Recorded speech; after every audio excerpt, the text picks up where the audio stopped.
Hello, my friends. Welcome back to the ThePCelitist. My name is Woodsie. My name is Shepherd. And today we're talking about expectations, which leads to disappointment. Yes, it's a branch off of not our most recent video, that's a response video, but the video entitled Disappointing Games. We discussed, to a certain extent, in that discussion. Is that a little duplicative to say we discussed in that discussion? Yes, it's that just makes me sound kind of stupid, doesn't it? Well, you can't help it. Anyway, we briefly mentioned expectations and how when something is disappointing, it's largely a function of the expectations you had for that What game. else is it? What? If it's not expectations, what is it? And can you be disappointed without expectations? Yes. You can? Mm-hmm. No. Is the answer The Walking Dead? I'm going to get so much flack for that. Anyway. The game or the show? Just the show. Okay. Now you're going to get flack. I know, right? Yes, we said, basically in shorthand that, if you have expectations, then you have a chance to be disappointed. I don't know how much... If you start from zero, there's no way you can really be disappointed, yeah. Right, and we had a few viewers who were very introspective, who said... It was rather deep on the... Are my expectations flawed? Yes, is my internal... Do I need a recalibration of my expectations? Right, and I think it's a great question to ask, and there's a couple ways you could go about expectations, where you could have no expectations, and then you pretty much become IGN. Okay? Because you were... Expectations or standards? Aren't they the same? No, they're not. They have neither. Well, they have neither. Carry on. Okay. Well, a lot of reviewers, they'll review a game or look at a game, and they have zero expectations. Or that's not true, because everyone has some sort of expectations. It depends on if the game is part of a series, I think, largely. Yes. It's either that or if the developer has a particular reputation. Right. Yeah. There are a lot of... So you can have no expectations, and that's a really bad way to move about, because if you have no expectations or you have no standards, which is another way to put it, literally, if your standards are always kind of just in flux, where you just mold them to whatever game you're playing... Well, wouldn't you agree, though, that expectations should shift? For example, if you have a context, if you know the developer's work and there's a certain track record, you can develop expectations around that. If it's an indie game where you really can't form any kind of preconceived notions, it's not like you have to fabricate some expectations. Right. So I don't think you always need expectations, especially if there's no grounds for them. No, that's true. That is true. But, let's take the BioShock example. Mm-hmm. BioShock Infinite? BioShock 1 to BioShock Infinite. Okay? Now, there were some people during that transition who were disappointed in Infinite. And yes, we had and if you didn't see our BioShock Infinite review on TruePCGaming.com, please do go check it out, because Woodsie discussed expectations, particularly because of how much he liked BioShock. Right. And how those feelings transferred into how he felt about BioShock Infinite. So make sure you check that out. Exactly. Thank you. Mm-hmm. Shameless plug. It's not shameless if it's true. So, going from game A, you're right. You play BioShock, then you create a set of standards based on BioShock.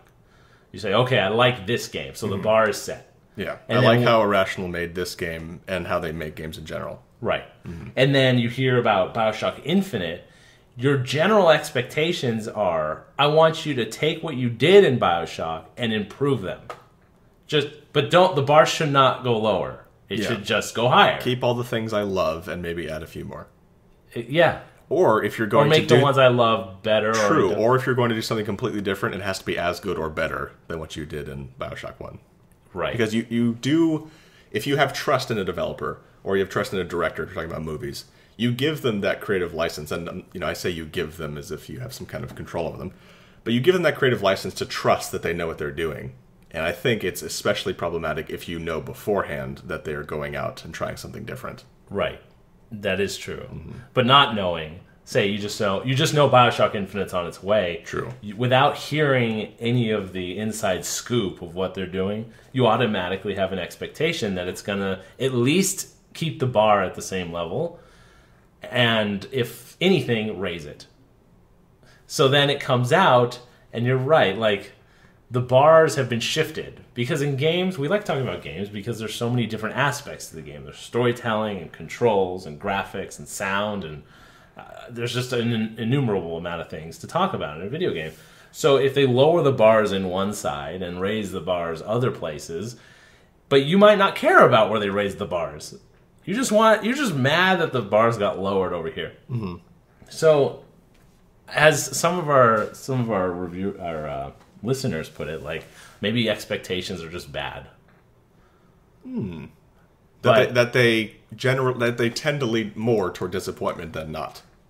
I think that could be an honest. Do you agree with that, or are you summarizing that as the comments we've been receiving, that people seem to feel that way?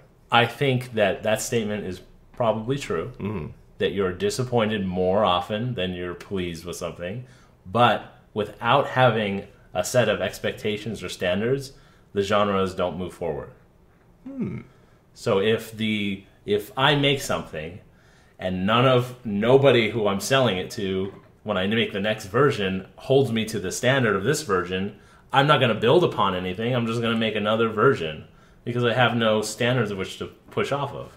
I think it is a tricky risk reward for developers because the greater the expectations, really it's one of two things. I mean, it's not always two extremes, but if people are, for example, StarCraft 2 Wings of Liberty, we all waited long enough for that game. We had incredibly high expectations. Right. It was either people were going to say you met and or exceeded them, and therefore it's good, or you failed to meet them and therefore it's bad. There really isn't you met expectations.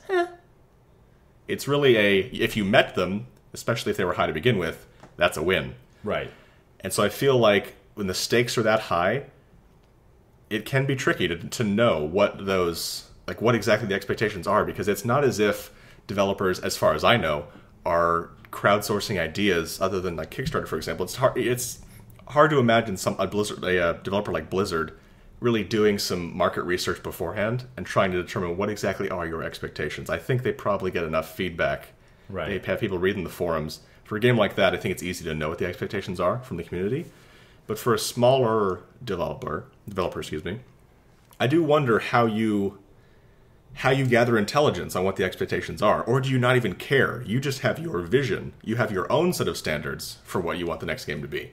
That's the best. I would say that right there. And you kind of hope that the community either trusts you and goes along with it, or that they have the same expectations that you do. Because I think we could easily say, I don't think we've ever had a subject on this, but I think maybe we will. But you like a game because Shepherd likes to get challenged in very specific ways. Yes, I'm picky, but I acknowledge that I'm picky. But that's everybody. Yeah. I like this challenge. Mm-hmm. You know how people who play Call of Duty and go to Battlefield hate tanks? They hate vehicles. Yeah. Vehicles ruin the game. Because I can't circle strafe a vehicle. But the reason being is the challenge of just purely avoiding a vehicle. Something comes over the hill that you literally cannot do anything to. That challenge is not attractive. I don't want to deal with that challenge. Mm. So that's basically where everything comes in. We like the challenge of avoiding zombies and sneaking around towns. The challenge of... I have 6 rounds, but there are 7 zombies. That's a challenge I love. Right. Line them up. Take them out. Take them out. By the way, in that scenario, I had 5 bullets left. And 8 dead zombies. Yeah. But basically, it comes down to, how do I like to be challenged? Mm. Okay, I like these challenges. I don't like these challenges. So, like our golden rule with video games, is this a game that the developers wanted to play? The reason that rule is so important is because hopefully you found a developer that prefers being challenged the same way you like being challenged. Mm. And that way, when he makes any game he likes, I'm just going to make the next game I like. It's still going to follow suit in a similar fashion that you would like. Just because he's making the game that he likes to play, he has a very similar taste that you do, and that way it keeps matching up. I think what we were talking about, how you could get diluted with too much information from the crowd. Mm-hmm. Well, I don't like this, I don't like that, and then you dilute your own vision. And I think it's very interesting when you read developer interviews, and this is something I got into very recently in researching the reviews we've been doing for True PC Gaming. It's the same format we do here on this channel, where one of us plays the game, the other person doesn't. And in doing the research on the developers and reading interviews, it's something I really have gotten into, and I encourage you to as well, because you get to hear from them directly, which is first and foremost. But often, if you have a good interviewer, they'll ask something like, honestly, how do you feel about the game now? And it's it's either at launch or 2 years later. Right. Do you feel like you fulfilled your goals? Is it what you wanted it to be? What would you improve? And you can also ask about, to what extent do they not care about the critical reception, because obviously they want the game to sell and be loved, but to what extent do you really factor in considerations for how people feel about the game, the average gamer? Right. Do you even read reviews of your game, or do you just go based on sales and how people like it? Right. And I think it's interesting to hear different answers, and some of them give the canned answer about, oh yeah, we do care, we want to know, it's an answer that, depending on how it's worded, may not feel legitimate. Others are more honest. They say, no, we really don't. We appreciate the feedback and that you guys play our games, but we're trying to please you and entertain you. Right. But we're not looking for your input on how to make the game. Right. You know what entertains you. You don't know how to make what entertains you. Leave that to us. Well, I think there are some developers like Unknown Worlds, the guys who make Natural Selection. I commend them they have their vision. This is what the game is. Mm. But I've seen a few times where the developer, because they did like interviews as the game was being made, very interesting interviews where one guy said, I have to thank, I forget what the user was named, but he basically made an argument on the forum that if this is the philosophy you guys are trying to follow to make this game, this mechanic is broken. Yeah. And he said, he goes, I really like this mechanic. I went back and forth on it, but eventually I had to decide that he was right. That based on what our overall goal, as much as I like doing this, it doesn't work with the game. Mm-hmm. And I thank him because it's a better game. So if you're clear with your philosophies about what you're doing, then people can interject and go, look, this is just not consistent with what you're saying. Mm-hmm. And if the developer is really intelligent, he'll listen to those specific people who are making good arguments and change the game for the better. And he'll also read between, he or she, we don't want to exclude, the developer will read between the lines, and as opposed to saying, let's say there's an FPS game that's multiplayer and the developer's trying to support it, he may hear, oh, this gun's overpowered, this, that, and the other. It's not about, okay, we'll go in and tweak the damage for that gun or the fire rate for that gun. It's more of, people seem to have balance issues with this game. Right. It's not just, do we need to look at the current balance of our current weapon configurations? Is the larger balance mechanic of the entire game something that needs to be retooled? So hopefully they can read between the lines and look at the larger picture. But one thing I did also want to mention, two things really. One is, I think a lot of people would agree that the vast majority of us, we can't tell you what we like about a lot of things in life. We can tell you exactly what we don't like. And I know people say, oh, that's not true. I tell you right now, I'll give you a list of what I like. I mean, when you're complaining about something, if you ask someone to name the positives, yeah, they can give you a list. If you ask them to name complaints, the list tends to be much longer. Right. And you see it in really almost anything you do, personal, professional life. Your boss may say, I don't know how I want you to do this, but I can tell you don't do it one of these 6 ways. I liked this report you gave me, but right. Here are the 9 things I didn't like. There's an old rabbi I heard a rule from that he said, don't ever talk about any one person for more than 5 minutes. Because talk about them or to them? About them. Because eventually you'll just start trash talking.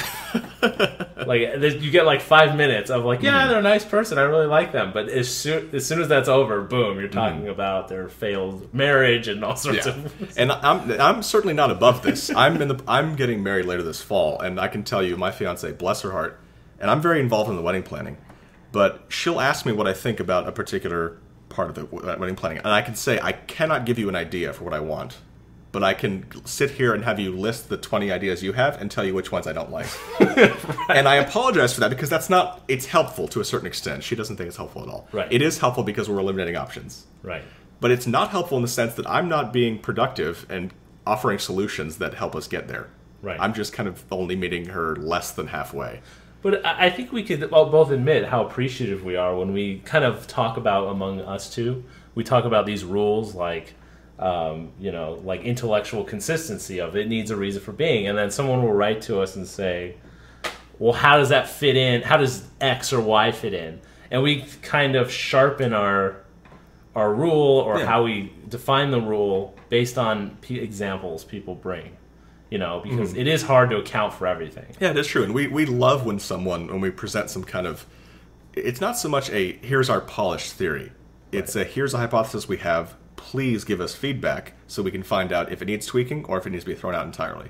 We haven't yet come across something that needs to be thrown out entirely, but we have done some significant tweaking based on the feedback that you all have given us, and we cannot thank you enough for that. Right. And even in this discussion we're having right now about expectations and every little tributary of thought we've gone on, these little tangents we've been going on, how does it all fit into the big picture? And I do want to make another point that I don't want to get lost, particularly earlier when I was talking about the extremes. Right. A game can fail to meet expectations and still be a very good game. Heart of the Swarm, I enjoyed the campaign, and we're actually in a few weeks going to be posting my review of it. Woodsie reviewed it on ThePC Gaming for his side of it. I've now, having played through the campaign, I'll be presenting mine on our channel here. That game failed to meet some of the expectations I had for it. Still a great game. Yes. And I think that it's rare for those games to come around.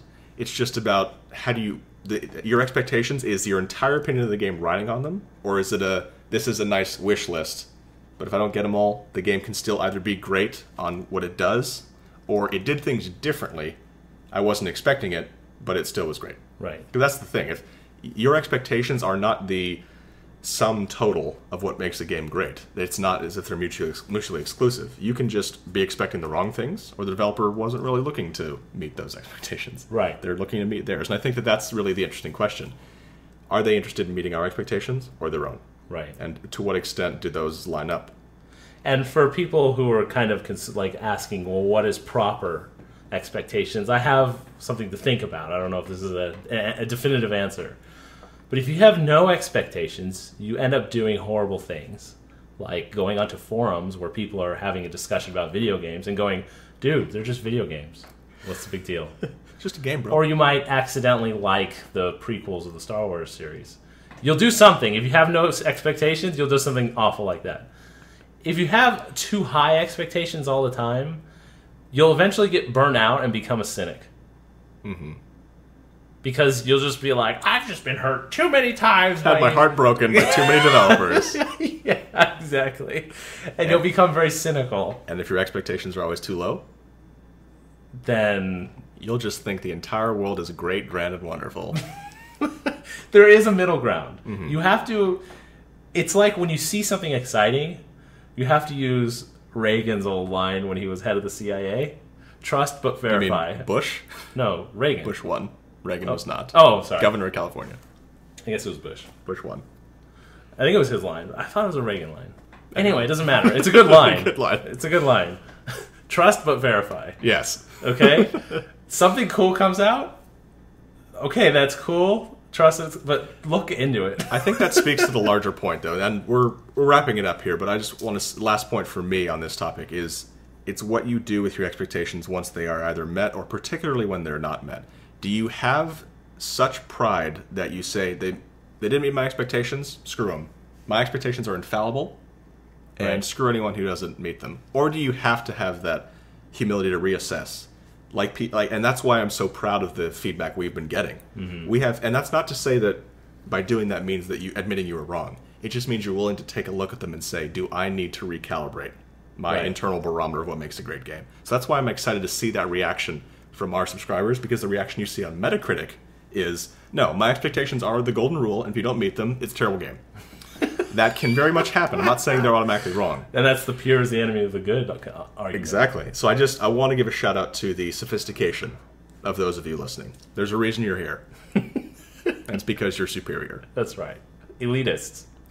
Well played, sir. My name is Woodsie. My name is Shepherd. This is the ThePCelitist signing out.